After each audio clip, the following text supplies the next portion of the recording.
സർവശക്തനായ ദൈവത്തിൻ്റെ അതിപരിശുദ്ധ നാമം അതിയായി മഹത്വപ്പെടുമാറാകട്ടെ. കർത്താവിൽ പ്രിയ ദൈവമക്കളെ, നിങ്ങൾക്ക് ഏവർക്കും ജീസസ് വോയിസ് മെസ്സേജ് എന്ന പ്രഭാത ദൈവവചന ധ്യാന ശുശ്രൂഷയുടെ പുതിയൊരു എപ്പിസോഡിലേക്ക് സ്നേഹത്തോടെ സ്വാഗതം. അല്പസമയ ധ്യാനത്തിന് ഇന്ന് ക്രൂശിൽ യേശു ആയിരുന്നപ്പോൾ മൊഴിഞ്ഞ മൂന്നാമത്തെ മൊഴിയാണ് നാം ധ്യാനിക്കുന്നത്. അതിനായി തിരഞ്ഞെടുത്ത തിരുവചനങ്ങൾ വിശുദ്ധ യോഹന്നാൻ എഴുതിയ സുവിശേഷം അധ്യായം 19, 26, 27 വാക്യങ്ങൾ. യേശു തൻ്റെ അമ്മയും താൻ സ്നേഹിച്ച ശിഷ്യനും നിൽക്കുന്നത് കണ്ടിട്ട്, സ്ത്രീയെ, ഇതാ നിന്റെ മകനെന്ന് അമ്മയോട് പറഞ്ഞു. പിന്നെ ശിഷ്യനോട്, ഇതാ നിന്റെ അമ്മ എന്നും പറഞ്ഞു. ആ നാഴിക മുതൽ ആ ശിഷ്യൻ അവളെ തൻ്റെ വീട്ടിൽ കൈക്കൊണ്ടു.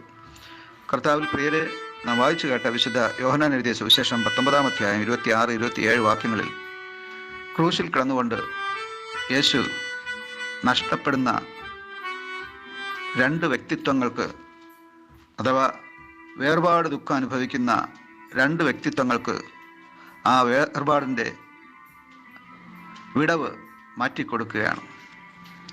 ഇനി ഈ പറഞ്ഞ വസ്തുതയുടെ വിശദീകരണത്തിലേക്ക് പോകുമ്പോൾ, ഇവിടെ രണ്ടു പേർക്ക് അകാലത്തിൽ തങ്ങളുടെ പ്രിയപ്പെട്ടവർ നഷ്ടപ്പെടുകയാണ്.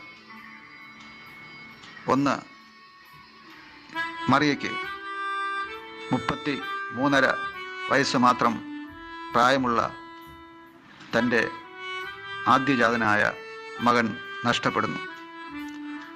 2, യോഹന്നാന് താൻ ഏറ്റവും സ്നേഹിച്ച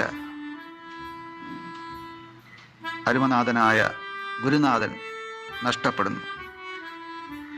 ഇങ്ങനെ രണ്ടുപേരുടെ നഷ്ടം, അഥവാ വേർപാടിൻ്റെ നഷ്ടം കുരിശിൽ കിടന്നുകൊണ്ട് ആ അന്ത്യവേളയിൽ ഒരുമിച്ച് നികത്തുന്ന സർവശക്തനായ ദൈവത്തിൻ്റെ അത്ഭുതമാണ് ഈ മൂന്നാമത്തെ മൊഴി. കർത്താവ് ക്രൂശിൽ കിടന്നുകൊണ്ട് നോക്കുമ്പോൾ മറിയ തൻ്റെ മകൻ്റെ അകാല മരണത്തെ ചൊല്ലി ദുഃഖിക്കുന്നത് കാണുകയാണ്. ആ പെറ്റമ്മയുടെ കണ്ണുനീർ തുടയ്ക്കുവാൻ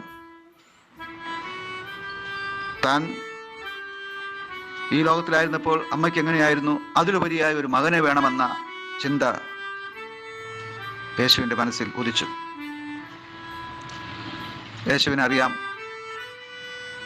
യോഹന്നാൻ എന്നെപ്പോലെ ഒരു മകനായി എൻ്റെ അമ്മയ്ക്ക് ശുശ്രൂഷ ചെയ്യുമെന്ന്. അതുകൊണ്ടാണ് മകൻ്റെ വേർപാട് ദുഃഖത്തിൽ ദുഃഖിക്കുന്ന അമ്മയോട്, അഥവാ മറിയയോട് കർത്താവ് പറയുകയാണ്, ഇതാ എനിക്ക് പകരം നിന്റെ മകനെന്ന്. നിനക്കൊരു മകൻ നഷ്ടപ്പെടുകയാണ്, പകരം ഇതാ നിന്റെ മകൻ എന്ന് പറഞ്ഞുകൊണ്ട് അകാലത്തിൽ മകന് നഷ്ടപ്പെടുന്ന മറിയയ്ക്ക് ഒരു മകന് നൽകുകയാണ്. രണ്ടാമതായി ഈ വാക്യത്തിൽ നാം കാണുന്നത്, ഇതേ പ്രകാരം തന്നെ യോഹന്നാന് തൻ്റെ ഗുരുനാഥൻ നഷ്ടപ്പെടുന്നു. കഴിഞ്ഞ നാളുകളിൽ യോഹന്നാന് പിതാവും മാതാവും സഹോദരനും സ്നേഹിതനും എല്ലാമായിരുന്നു യേശു. ആ യേശുനാഥൻ യോഹന്നാന് നഷ്ടപ്പെടുകയാണ്.